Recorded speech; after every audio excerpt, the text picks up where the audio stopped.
Okay, hey everyone.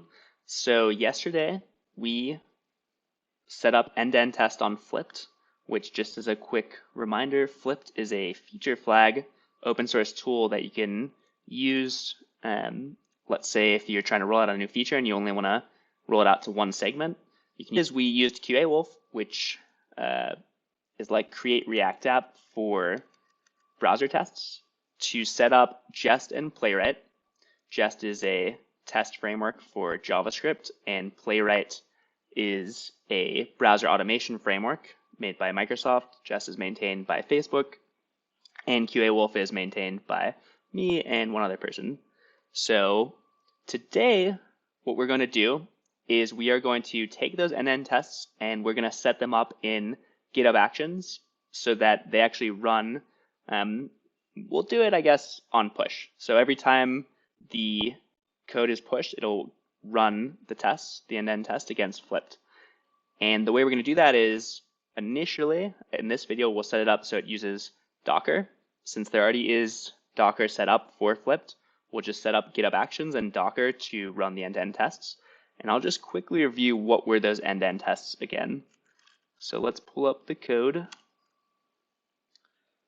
We made the end-to-end tests inside the UI folder. So directory is UI, this test directory, and end-to-end. And we had two tests. We have create flag.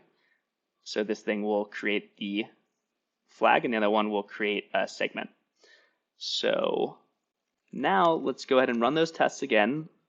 I'm gonna, with the same Docker, and just as a quick refresher to see what they do.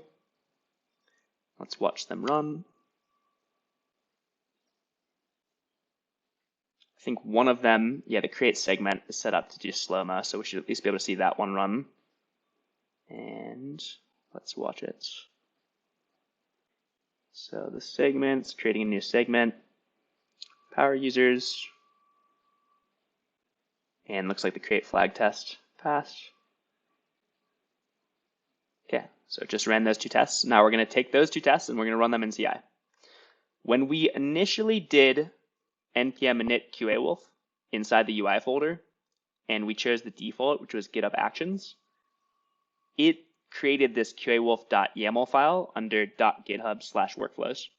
So where we actually want it to be created is under the root.github/workflows. And what I'll do is I'm just going to move this file into the roots.github/workflows, since that's where GitHub expects it to be. And if we push this, it'll actually run our workflow file. So what is this workflow file? Well, it's in YAML. We can actually look at GitHub's documentation, and they have a page about the workflow syntax for GitHub Actions. So you can see everything that you can configure in this workflow file. I'm going to quickly walk through what the boilerplate QA-Wolf workflow file comes with. I actually changed this. It normally says all branches. I changed it to none because I didn't want to push that. But so this is, again, what the original QA-Wolf GitHub Actions workflow file looks like when you initialize it in a project. Right here, we see it's installing the dependencies for the browsers. So to actually run Playwright's Chromium, WebKit, Firefox doesn't need anything. You have to install these dependencies. And it also installs ffmpeg, which allows it to capture a video. Then it does checkout, so it'll check out the code. It will set up Node. It caches the Node modules, which we're going to have to change this to use Yarn, so I'm going to comment this out for now. And it does npm by default. But you know what? Maybe for this video, I'll stick with npm, and then we'll switch to Yarn at the end. Go ahead and leave that commented in. So then it installs the Node modules, and it has this commented out thing to start the local server. This is where we're going. I'm going to remove that since it's not a Node UI project that we're going to start up. We're going to start up Docker, which we'll talk about in a second. Then it calls npx QA-Wolf test, which will actually run the tests, and provides it this path to ffmpeg so that it can record a video. It tells it to store the artifacts, which is the browser logs and the video recording of each test, in this artifacts folder, and then it says to upload those later. So what that does is it allows us to watch a video of the test run and also to be able to read the browser logs so we can see if there are any errors or any other information that might help us debug these tests. So I'm going to go ahead and now try and try and adjust this for this project. So we know a few different things about this project. One is that this project is a monorepo. Not everything lives in this top level directory. The tests we have live under this UI test directory. So we actually want to run some of these commands like one folder down. We want a different working directory. And I've done this before because QA Wolf, its project is also structured this way, where we have a top level, we have a package that's actually not at the top level, and there's some GitHub actions that run that. So I'm going to just go ahead and look at that as the example, create QA Wolf. And we can see here it says this environment variable saying this working directory is .packages/create QA Wolf. So I'm going to copy that, move this over to the side, so we can do this side by side. And what we're going to do is we're going to change that working directory not to be here, but to be the UI folder. So let's go ahead and do this in here. And we want this to be the UI folder.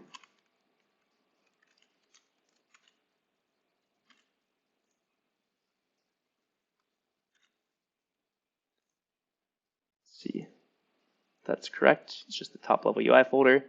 Then we actually need to have it, these are system level dependencies, so it doesn't matter where those are installed. We want the checkout, we'll check out the whole project. Let's see, we want to install the node modules in the right project. So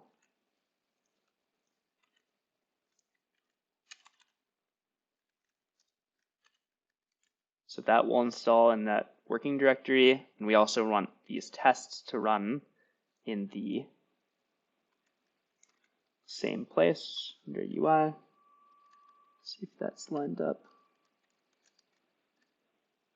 Okay, and the last thing we want to do is, this timeout's a good idea. Let's go ahead and add a timeout as well. So that's supposed to be at the job level. Go ahead. Okay, this is nice. So we can collapse some of this stuff. You can see that let's confirm that that's supposed to be at the job level. Timeout, be logical. Okay, so you can actually time out a job or steps, but we want to time out the job. Now I'm gonna go ahead and just move this up here. It'll be easier to track. Okay, so now we know it's at the job level. And the last thing we're gonna do is we want to actually run these tests against the Docker Flipt. So like we did locally, we spun up that Docker environment, and the workflow file allows you to spin up a Docker service. So let's see. So under jobs, you can set services, and here, if you're okay, so you have to use Linux, which we are. Here it shows you how to spin up the Nginx and Redis Docker images. We're going to spin up the Flipt Docker image instead. So I'm going to go ahead and try and line that up.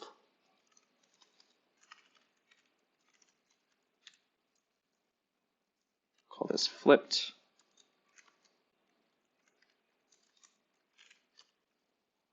See what the Docker image was again, because we have it locally. Mark Phelps / Flipt. Let's look at that in here. Here we go. So sorry for jumping around. So that's the Docker image we want to run. Just take the latest, and later we'll set it up so it actually builds it in here. I just want to get some tests running, and then we can kind of improve it as we go. And we know that it wants to expose port 8080, since that's what it ran locally. Okay.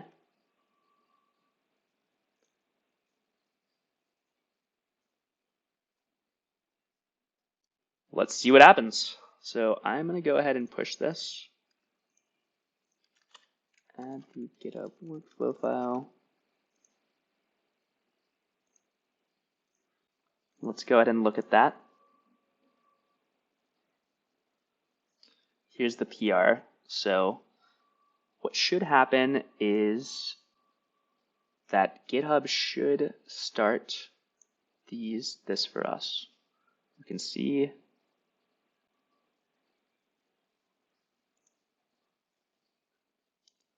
now what I'm not entirely sure is what happens when you try and run a forked project GitHub Actions. So I guess we're going to find that out.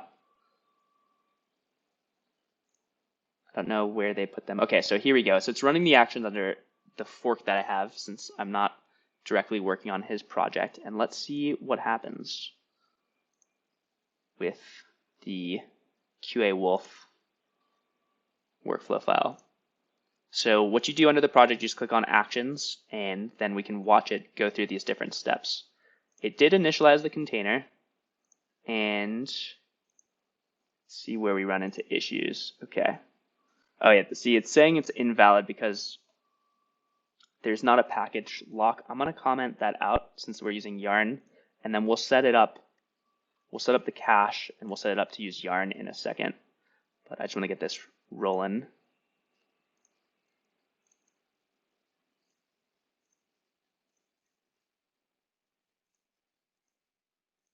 Okay.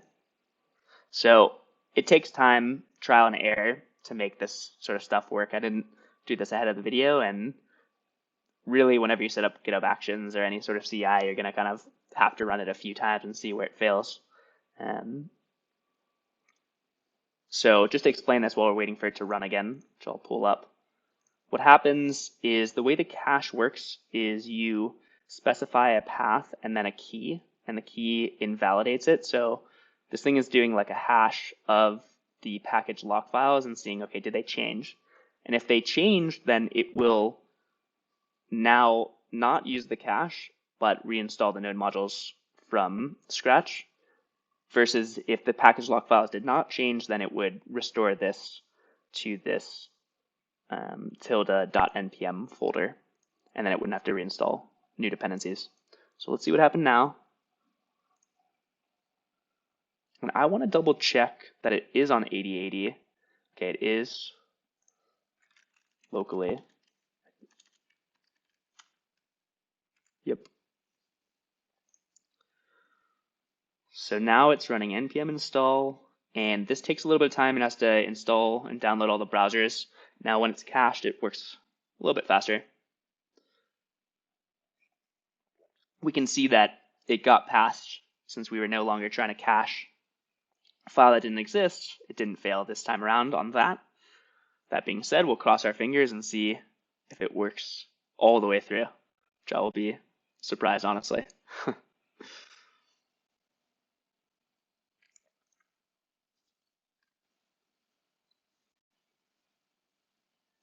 It is good that it found, we can tell that it is installing the correct node modules. I mean, it found Playwright and it's installing that. So at least we know that when we specified our working directory to be that UI subfolder, it is installing. We can see in the correct subdirectory. And now it's running these tests. So we are going to go ahead and see.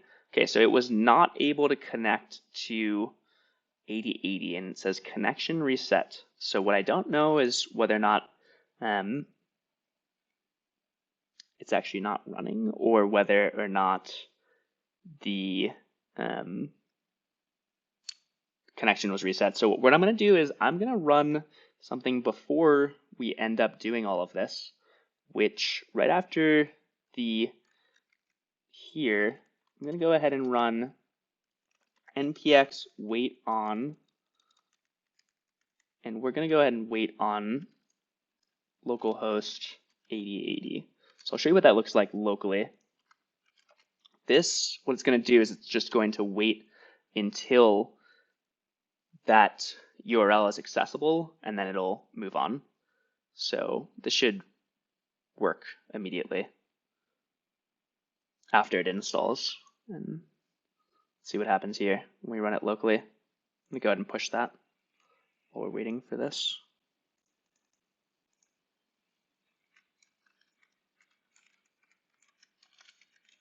Double check that I'm using this right.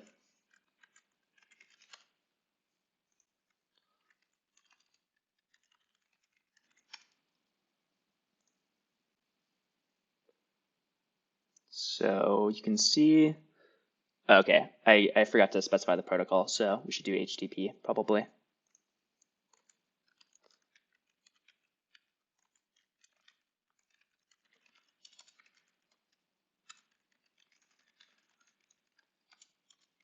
Now let's see what happens.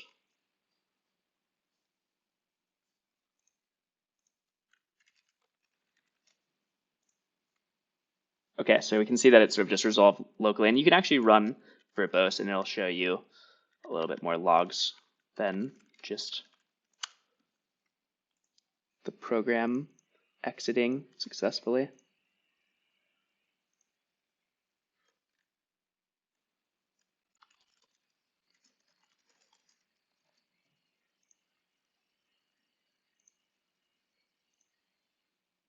Okay, so here we can see it's doing this request and when it completes. If it fails, it'll fail the GitHub Actions workflow. So I pushed that. It's generally good practice to have a wait on. That way you know that your server or your application are running before you start your tests. So we added that wait on. This will tell us, we added it up here. Put these side by side again.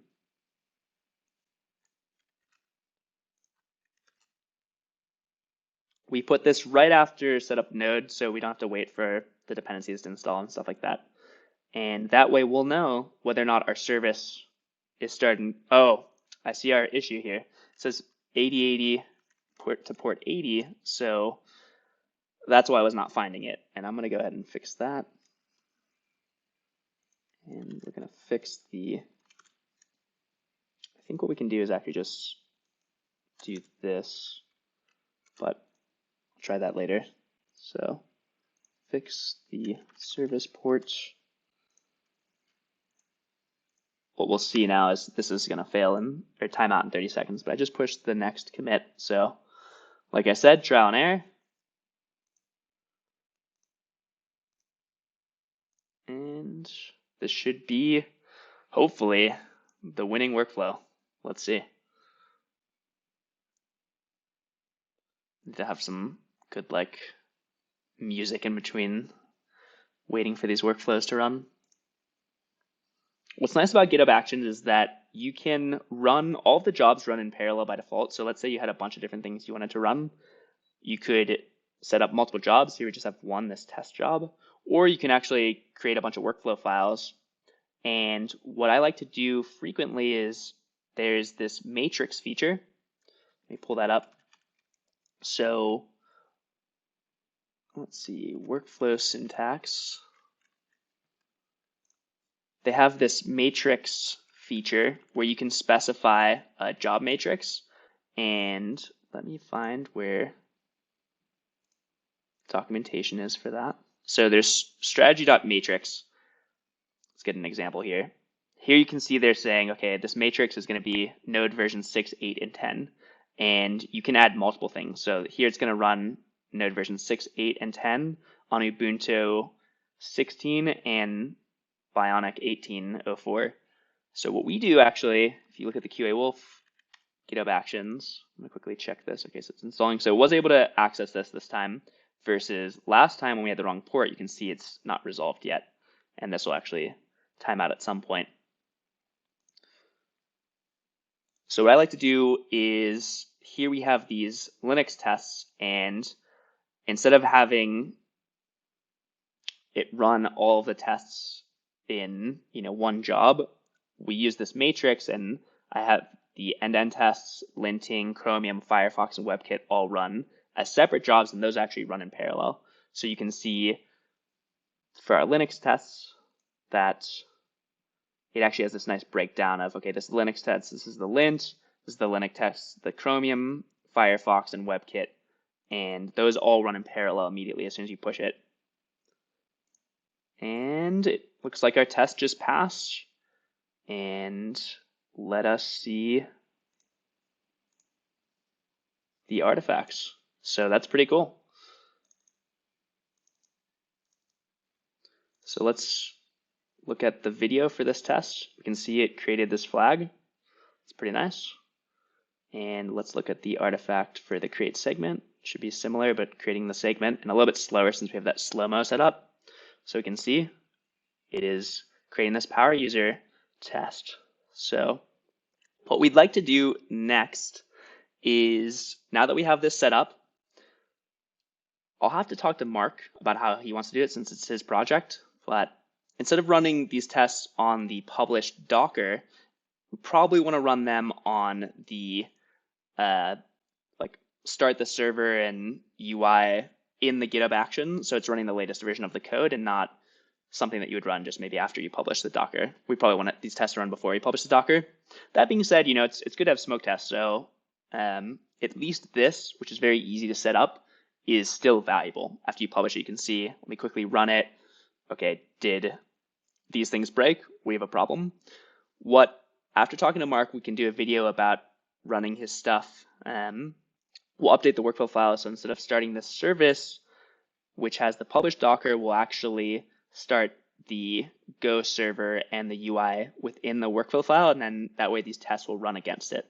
And that's the only thing we have to do is basically figure out how this project, how it can run inside a GitHub action. And then the tests, we use the same test to run against them.